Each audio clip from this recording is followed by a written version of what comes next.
बोलिए श्रीमन नारायण भगवान की जय। इस वीडियो के माध्यम से आप लोग जानेंगे तुलसी पूजन कार्तिक मास में कैसे करना चाहिए। कार्तिक मास में किस प्रकार से, किस विधि से तुलसी का पूजन करना चाहिए और किस दिन आंवला के पेड़ का पूजन करना चाहिए, ये वीडियो के माध्यम से आप लोग जानकारी प्राप्त करेंगे। आप लोग इस वीडियो में अंत तक बने रहें, जिससे बहुत ही दुर्लभ जानकारी आपको प्राप्त होगा।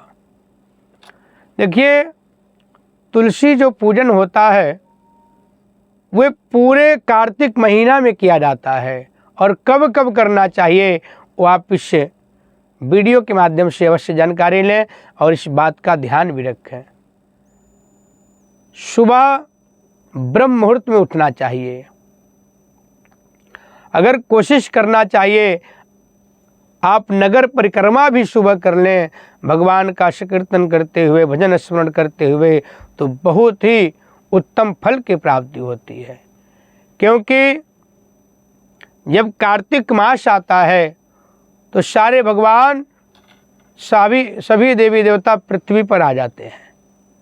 क्योंकि कार्तिक का महीना बहुत ही उत्तम महीना माना गया है, बहुत ही शुभ महीना माना गया है। और ये भी बताया जाता है कार्तिक महीने में अगर कोई भी व्यक्ति किसी मंदिर में जाकर के झाड़ू लगाता है, सफाई करता है, तो उसके पूरे जीवन का पाप नष्ट हो जाता है। जो भी वो व्यक्ति अपने जीवन में पाप किया रहता है, जाने अनजाने में बड़े से बड़े गलती किया रहता है, पाप किया रहता है, सारा उसका पाप नष्ट हो जाता है। जैसे एक आग रुई के ढेर को, रुई के पहाड़ को जला करके एक छोटा सा आग उसको नष्ट कर देता है, इसी तरह कार्तिक में तुलसी पूजन, कार्तिक में किसी मंदिर में झाड़ू लगाएं, पोछा लगाएं, तो उसका सारा पाप जब नष्ट हो जाता है, खत्म हो जाता है। बहुत ही शुभ मास माना गया कार्तिक मास को।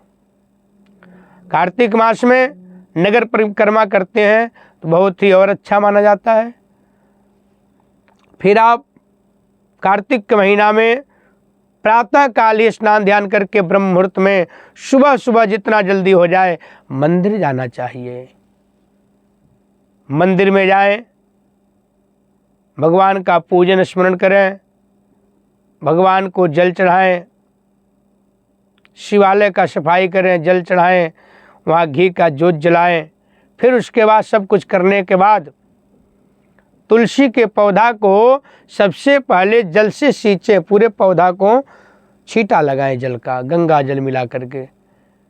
फिर उसमें एक कोई चुन्नी ओढ़ा दें।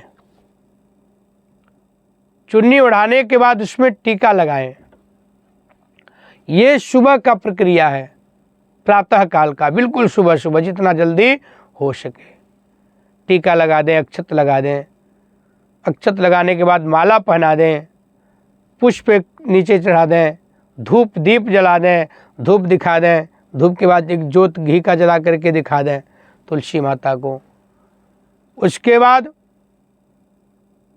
कुछ भोग लगा दें, फल का या मिठाई का भोग लगाएं, उसके साथ में जल रख दें।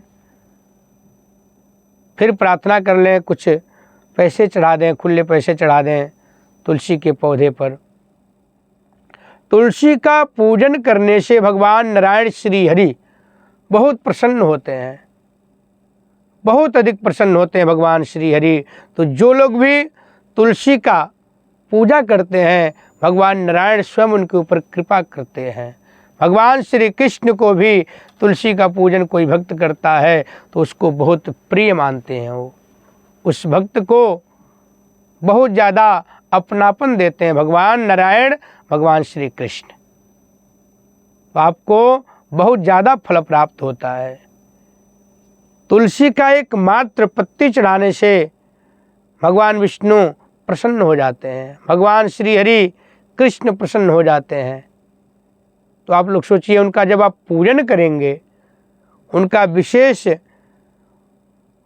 पंचोपचार षोडशोपचार पूजन करेंगे, तो भगवान श्री नारायण श्री हरि कितना प्रसन्न होंगे।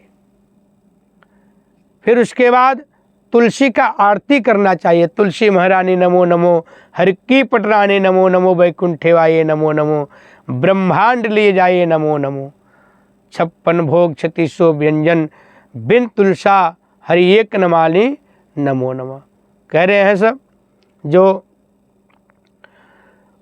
56 भोग लगाए वहाँ पे, सारी दुनिया का व्यंजन वहाँ भगवान नारायण के सामने रख दिया गया है, लेकिन जब तक उसमें तुलसी दल नहीं डलेगा, तुलसी का पत्ती नहीं डलेगा, भगवान नारायण उसको शुभकार नहीं मारेंगे और 56 भोग का कोई मतलब नहीं है, व्यर्थ है वो, जब तक तुलसी दल उसमें नहीं पड़ेगा।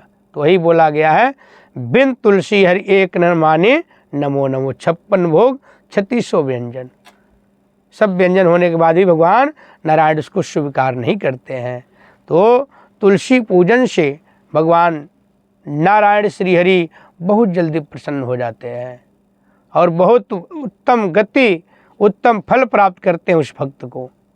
और फिर इसी प्रकार से सायंकाल में, शाम जैसे सूर्य अस्त होता है, उसके बाद तुलसी के नीचे एक ज्योत जलाना चाहिए, टीका लगा करके कुछ भोग लगाना चाहिए, भोग के साथ एक गिलास में जल रख देना चाहिए। ये पूरे कार्तिक महीना में सुबह शाम ये विधि चलेगी। फिर जब कार्तिक का पूर्णिमा आता है, उसको बोलते हैं देव दीपावली। देवताओं की दीपावली कार्तिक पूर्णिमा के दिन होता है। उस दिन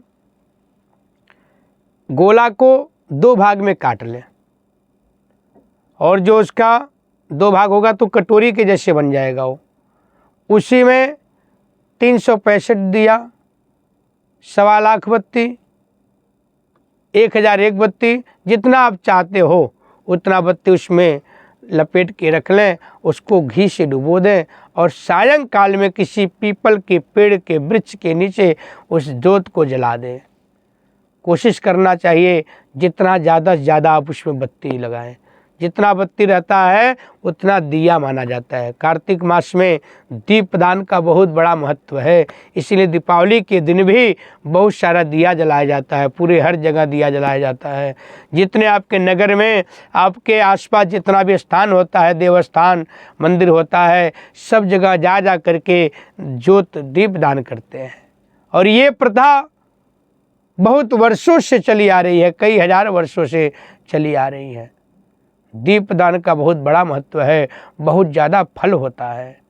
तो आप लोग पूरे कार्तिक में तो दीप जलाएं ही जलाएं, और दीपावली के दिन तो लोग बिना कहे भी जलाते हैं, एक उत्साह होता है, एक उल्लास होता है। तो इसी तरह से जब कार्तिक का पूर्णिमा आए, देव दीपावली, तो उस दिन आप अधिक से अधिक ज्योत जलाएं, दीपदान करें। और उस दिन भगवान के समक्ष जा कर के हाथ जोड़ करके प्रार्थना करना चाहिए, जो हम पूरे महीने, पूरे मास में, कार्तिक में तुलसी पूजन किए हैं, दीपदान किए हैं और तुलसी का परिक्रमा, तुलसी का आरती किए, उससे में हमसे कोई त्रुटि हो गया हो, कोई गलती हो गया हो, तो हम लोग आपके भक्त हैं, आपके पुत्र और पुत्री हैं। हे तुलसी महारानी, हे भगवान नारायण, हमें क्षमा करें और हमारे गलतियों को माफ़ करें। अपने गलती को मैं स्वीकार करता हूँ, करती हूँ, अपने गलतियों को मैं प्रायश्चित करता हूँ, करती हूँ। इस तरह से प्रार्थना कर लेंगे, भगवान नारायण का वहाँ पे मत्था टेक करके क्षमा प्रार्थना कर लेंगे। इस प्रकार से आप लोग कार्तिक मास में दीपदान करें। बोलिए श्रीमन नारायण भगवान की जय।